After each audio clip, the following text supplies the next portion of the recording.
7절, 8절 두 절의 말씀을 보겠습니다. 7절, 8절 우리 함께 두 구절의 말씀을 합독하시도록 하겠습니다. 여호와의 율법은 완전하여 영혼을 소성시키며 여호와의 증거는 확실하여 우둔한 자를 지혜롭게 하며 여호와의 교훈은 정직하여 마음을 기쁘게 하고 여호와의 계명은 순결하여 눈을 밝게 하시는도다. 아멘. 아멘.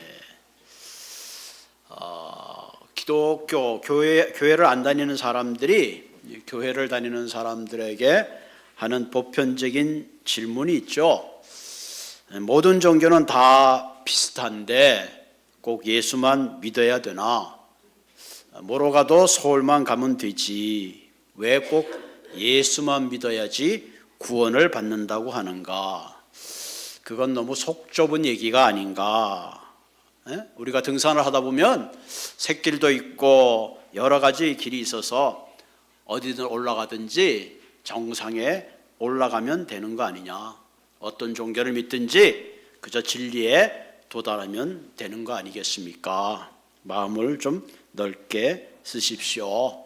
밴댕이 소갈딱처럼 그러지 말고 그저 두루두루 함께 공생하는 것이 훨씬 더 아름답지 않습니까? 그러면은 뭐라 그래요? 눈만 껌뻑껌뻑거리면서 맞는가 보다 그렇게 생각할 때가 많이 있습니다. 그 이유가 뭐냐? 성경에 대해서 무지해서 제대로 답을 하지 못하는 겁니다. 여러분, 성경은 기독교와 다른 종교가 다르다 그렇게 가릅니다. 뭐가 다르냐? 방향이 다르다 그럽니다. 세상에 있는 수많은 종교들이 있잖아요. 그 많은 종교는 인간이 아래에서부터 위로 올라가기 위해서 노력하는 거예요. 다시 말하면 인간 스스로가 구원을 얻기 위해서 노력하고 애쓰는 거예요. 그래서 지성을 들이기도 하고 수양을 하기도 하고 심지어는 옛날에 그 무속신앙 무당들은 칼춤을 추면서 그 신을 달래가지고 내게오는 재앙, 아군을 없게 하고 심지어는 내가 원하는 그것을 얻기 위해서 애를 쓰는 거죠. 그래서 우리가 하는 말 중에 지성이면 감천이다. 정성을 들이는 거예요.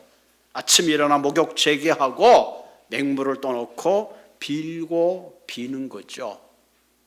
그러면 하늘이 감동된다 그러는 거죠. 여러분, 인간이 만든 우상이나 나무나 어떤 그런 우상 안에서 아무리 빌어봐야 사실은 소용이 없는 거예요. 그래서 기독교 신앙은 비는 신앙이 아니라 위에서 아래로 내려오는 방향이 다릅니다. 다시 말하면 전능하신 하나님이 친히 인간이 되어서 오시고 그 하나님께서 인간을 위해서 구원하는 모든 계획을 세우신 거예요.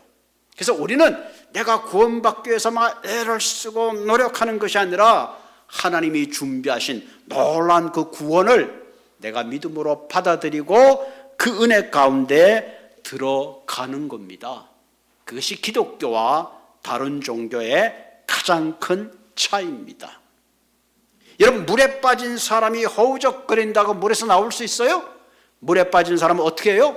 바깥에 있는 사람이 구원을 해줘야 돼요. 건져줘야 되는 거예요.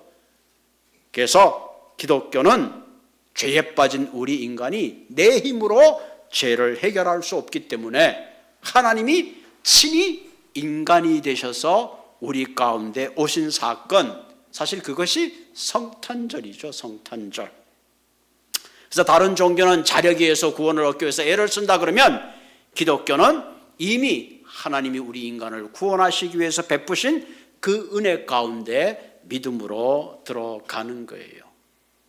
그래서 어른과 아이가 소통이 안 된다면 아이가 어른이 되는 게 아니라 어른이 아이가 되어서 소통하듯이 하나님께서 우리와 소통하시기 위해서 그 전능하신 하나님이 친히 인간의 몸을 입고 이 땅에 오신 겁니다. 이것을 우리는 성육신이라고 그리고 인카네이션이라고 그러죠.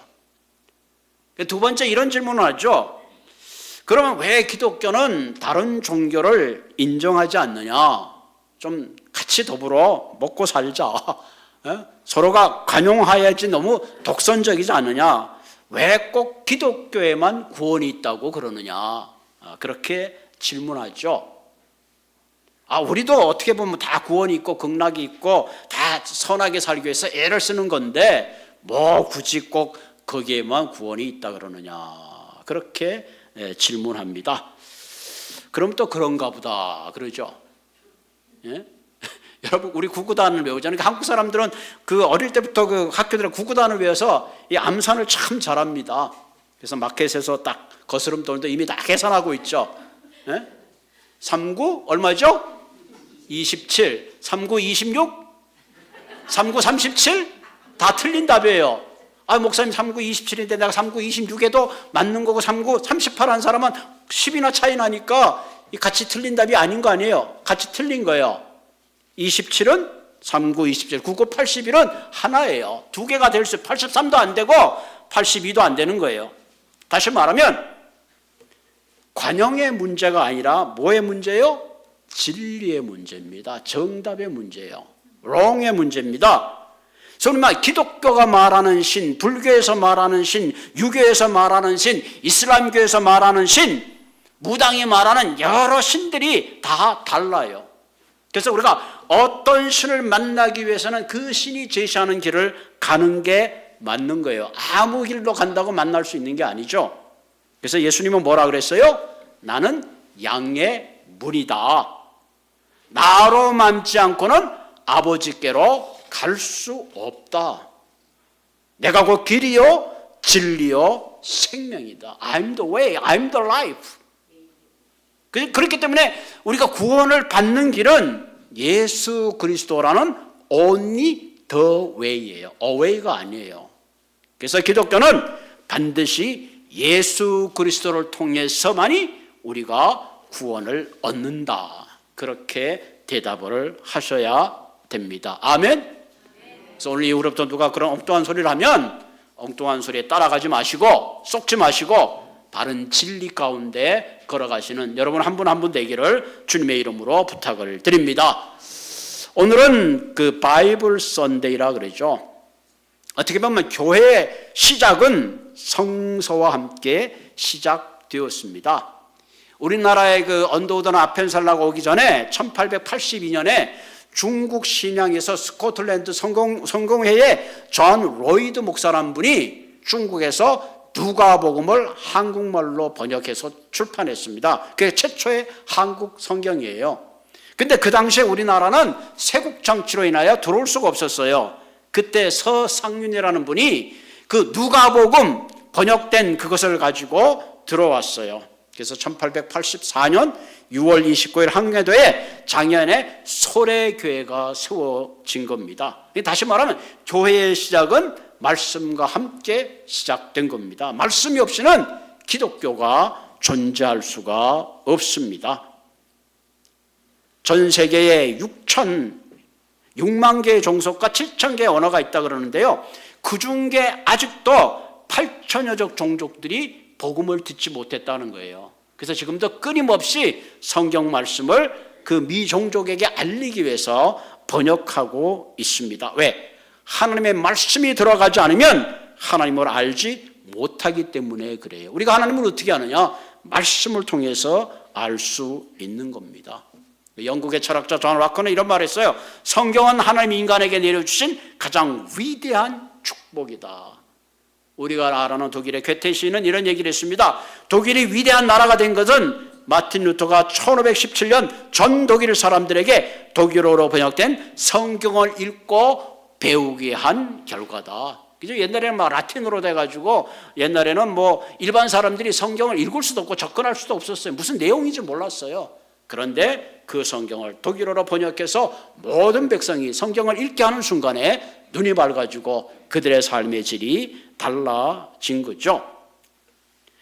스위스 제네바 대법원에는 이런 글귀가 있다 그러죠. 국민들이 하나님 말씀대로 살아야 된다라는 그런 벽화를 붙이고 있다고 합니다.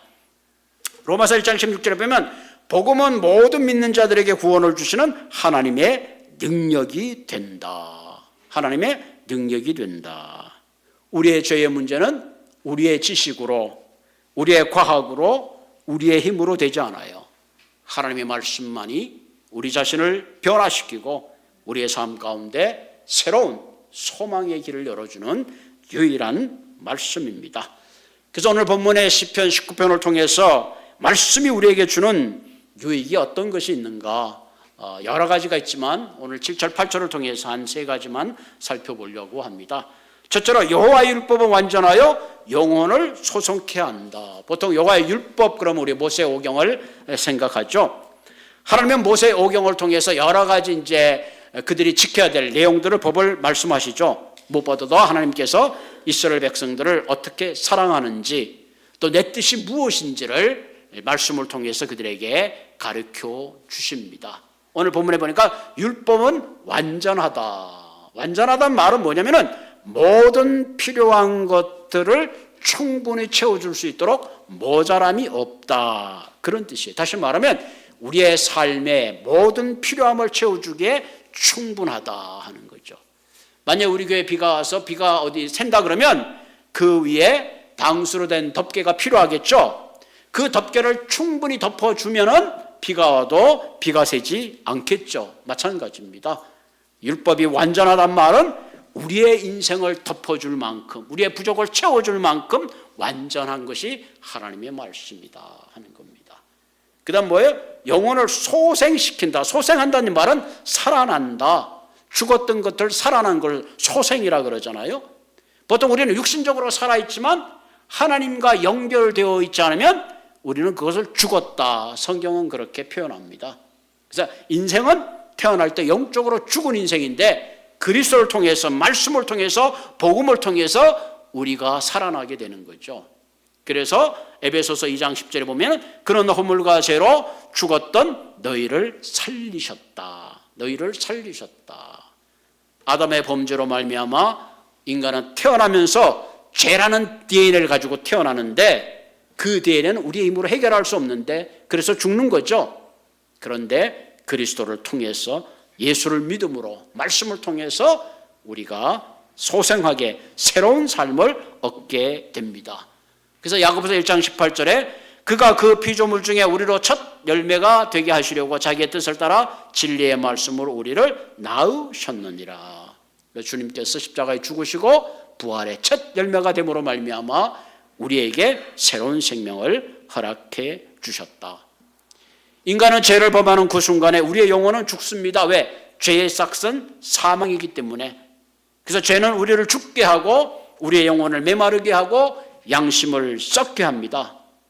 그런 우리의 영혼을 하나님의 말씀만이 살리는 힘이 있습니다. 그래서 소생한다는 말은 하나님께서 흙으로 인간을 만드시고 그 안에 하나님의 입김을 불어넣어서 생명이 되게 했다는 말과 동일한 것입니다.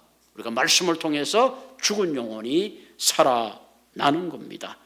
말씀을 통해서 우리의 소망이 살아나고 우리의 열심이 살아나고 믿음이 살아나고 말씀의 능력을 통해서 연약한 육체가 큰 힘을 얻게 되는 겁니다. 그러니까 말씀이 얼마나 중요한지 몰라요. 에스겔서 47장 6절 12절에 보면 에스겔이 큰 환상을 봐요. 이 성전에 보니까 성전에서 그냥 막 물이 갑자기 불어서 나오는데 그 물이 점점 큰 물이 되어 동네로 막 흘러가는 거예요. 물이 흘러가는데 죽은 나무가 살아나고 열매를 맺고 죽은 물고기가 살아나는 그런 환상을 봅니다. 뭐예요? 강단에서 외쳐지는, 제단에서 흘러가는 하나님의 놀라운 말씀의 힘이 세상을 새롭게 하는 그런 비전을 보게 되는 거죠. 오늘 우리가 가만 생각해 보면요, 말씀이 닿는 곳마다 나라와 민족이 부흥하고 교회와 가정과 개인의 인생이 달라지는 것을 보게 됩니다. 우리의 영혼을 소생하게 된다는 것은 도덕과 철학과 윤리로 되는 것이 아니에요. 죽었던 영혼이 도덕으로 새로워지는 게 아니에요. 말씀을 들을 때에 새로운 존재가 됩니다. 여러분, 기독교의 신앙은 도를 닦아가지고 내가 새로운 삶으로 변화되는 그런 게 아니라 전 존재를 변화시키는 거예요. 그게 기독교 신앙의 핵심입니다. 하나님과 원수되었던 사람이 하나님의 자녀가 되는 거예요. 말씀은 말씀을 통해서 내가 정보를 얻는 것이 아니라 말씀을 통해서 내가 트랜스폼 되는 거예요. 하나님과 원수되었던 우리가 하나님의 자녀가 되고 우리의 신분이 토럴리 바뀌는 거예요. 다시 말하면 죄인이 의인 되는 거예요. 그래서 고린도후서 5장 17절에 뭐라 그랬어요? 그런즉 누구든지 그리스도 안에면 새로운 피조물이라 이전 것은 지나갔으니 보라 새 것이 되었다 하는 거죠. 예수를 믿는다는 것은 옷이 기워진 것을 거기에 뭘 새롭게 하는 것이 아니라 새로운 뉴빙으로 태어나는 거예요. 그래서 우리 예수를 믿을 때 뭐라고 했어요? born again. 다시 태어났다. 다시 태어났다. 그래서 골로새서에 보면 너희들은 다시 태어났기 때문에 땅의 것을 추구하지 말고 위의 것을 추구하라는 거예요. 너네는 전에는 옛날에도 땅의 것을 추구했어요. 죄를 추구하고 음란을 추구하고 죄를 추구했는데 이제 하나님의 자녀가 되었기 때문에 거룩함을 입고 하나님을 닮는 그런 변화의 삶을 살아야 된다 하는 것을 말씀하고 있습니다. 그러므로 말씀은 죽은 영혼을 살립니다. 두 번째 오늘 보니까 여호와의 증거는 확실하여 우둔한 자로 지혜롭게 한다. 여호와의 증거는 확실하다. 이 증거는 확실하다 말하는 하나님이 계시는 증거가 확실하다 이런 뜻이에요. 다시 말하면 하늘의 태양을 보고 달을 보고 온 우주를 보고 은하계를 보고 꽃을 보면 이 모든 것들을 보면 하나님이 계시는구나. 이걸 뭐라 그러세요? 자연적 계시라 그래요. 우리가 멋진 곳에 막 등산을 간다든가 뭐 캐나다 밴프라든가 그런 데 다 가서 보면 와, He's so amazing. 하나님이 어떻게 이렇게 위대한 일을 하셨을까? 그 하나님의 위대하심이 우리 마음속에 스며드는 거, 이 자연적 계시라 그러죠. 자연적 계시. 그런데 성경은 우리에게 증거가 확실해서 하나님은 천지를 창조하셨지만 하나님은 어떤 분이냐? 우리 가운데 오셔서 나를 구원하시고 내 죄의 문제를 해결해 주시고 내 안에 진정한 평화와 기쁨을 주시는 그런 분인 것을 구체적으로 가르쳐 주시세요. 그래서 주기도 보면 하늘에 계신 우리 아버지, 우리가 믿는 하나님은 저 하늘에서 온 우주를 통치하시는 그런 분이지만 동시에 나의 아버지가 되셨어.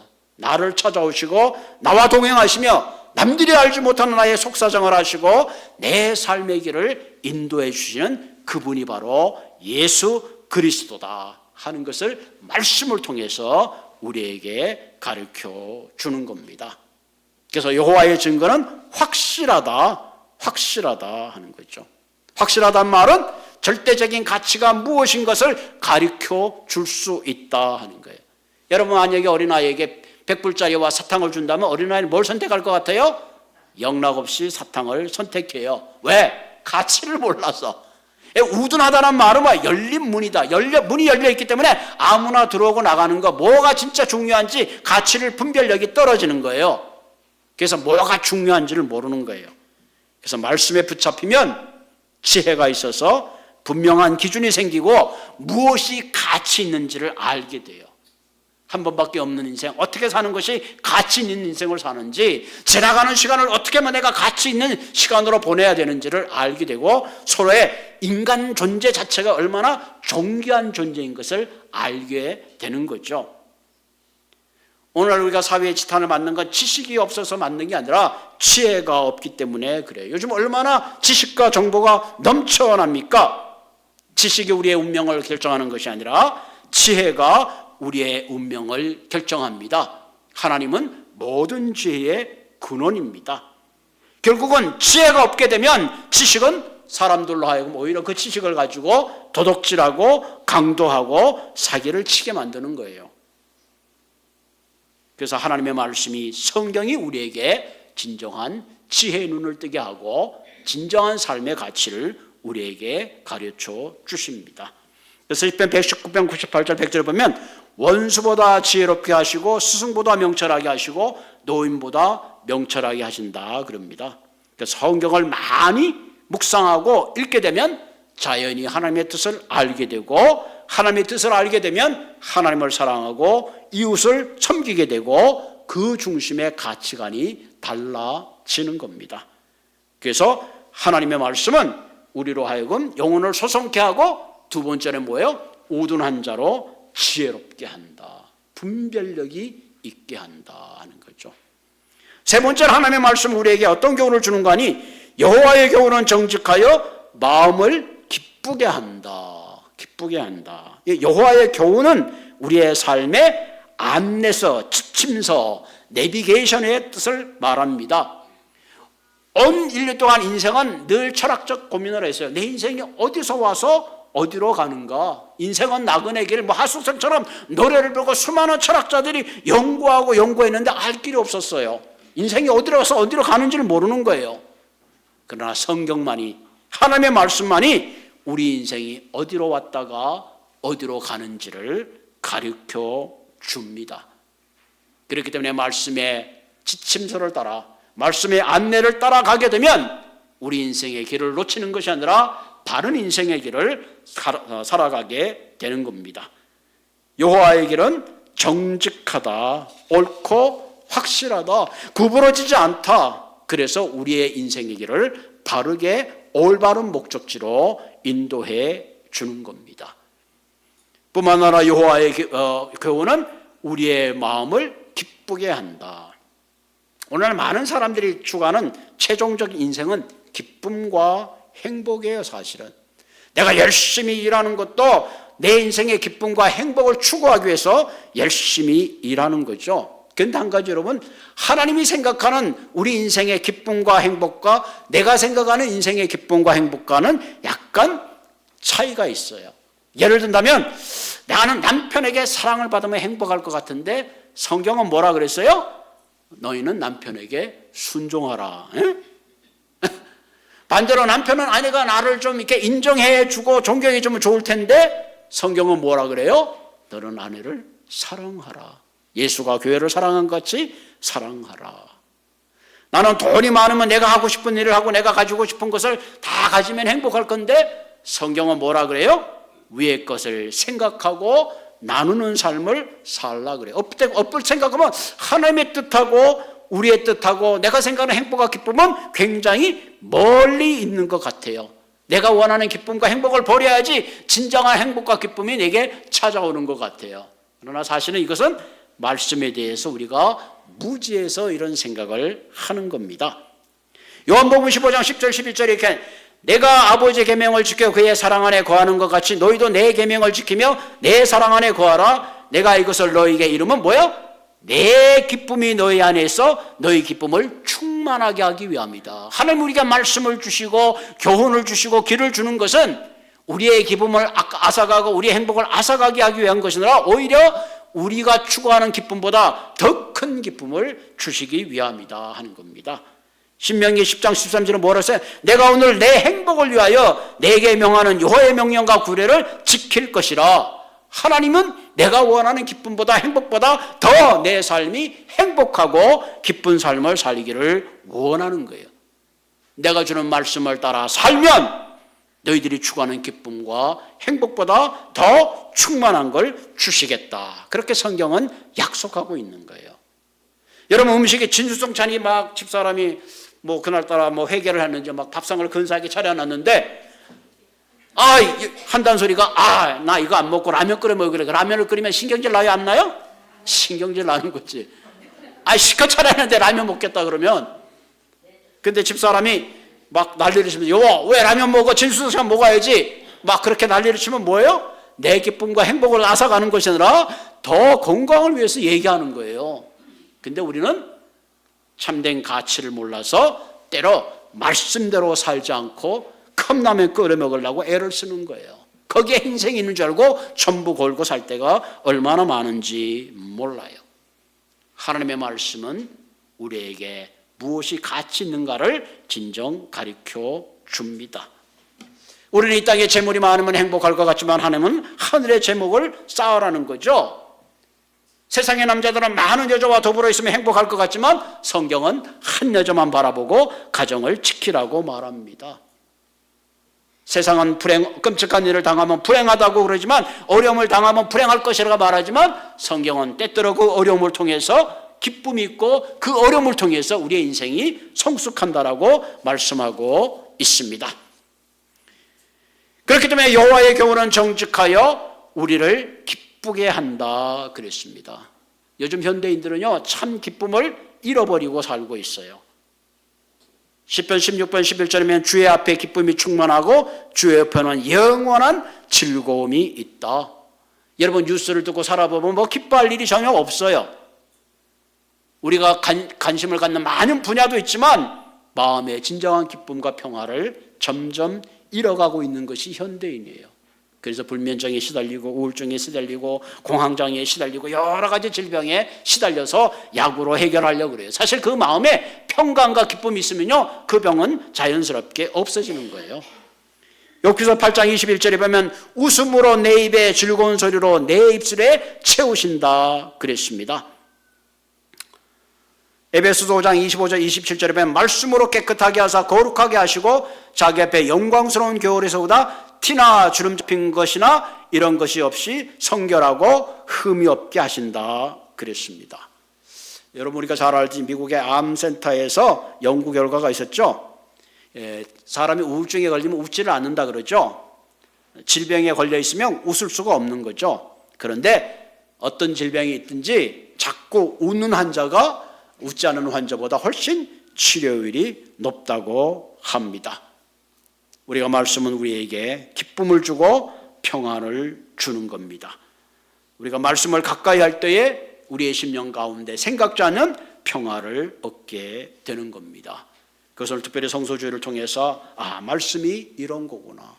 하나님의 말씀이 우리의 영혼을 소생시키시고 하나님의 말씀이 나로 하여금 지혜롭게 하고 그래서 모든 성경은 하나님의 감동으로 된 것으로 교훈과 책망과 바르게 함과 의로 교육하기에 유익하다 그랬습니다.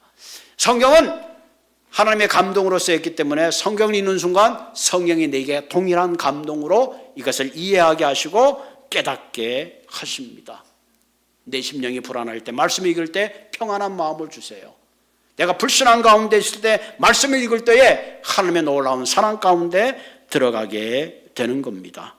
그러므로 말씀만이 우리 인생의 참 빛이요 길이요 안내자 되는 걸 기억하시고 한 권의 책의 사람이 되시기를 바랍니다. 웨슬레가 한 말입니다. 한 권의 책, 이 말씀의 책의 사람이 될 때 말씀이 내 삶을 새롭게 하고 말씀이 내 삶을 하나님께 가장 축복받는 기쁨의 존재가 되게 하는 줄로 믿습니다. 그러면 여러분 매일매일 훈련하시기 바랍니다. 하루라도 말씀을 잊어버리지 말고 매일 읽으시기 바랍니다. 운동도 그렇잖아요. 한꺼번에 역기 심하게 들어가면요 근육이 찢어지고 근육에 타박상이 생겨요. 매일매일 말씀을 읽는 거예요. 여러분 생명의 삶 책 있잖아요. 그 얼마나 하루 읽는데 뭐 시간 많이 걸리지 않아요. 10분 20분 충분히 시간이 걸려요. 저도 목사지만 뭐 어떻게 보면 하루 하다 보면 막 금방 지나가잖아요. 그러다 벌써 주일이네. 그렇게 돼요. 지금이라도 늦지 않았어요. 지금이라도 하나님의 말씀을 가까이 하다 보면 하나님이 원하는 바른 분별력을 가지고 살 수 있는 아름다운 인생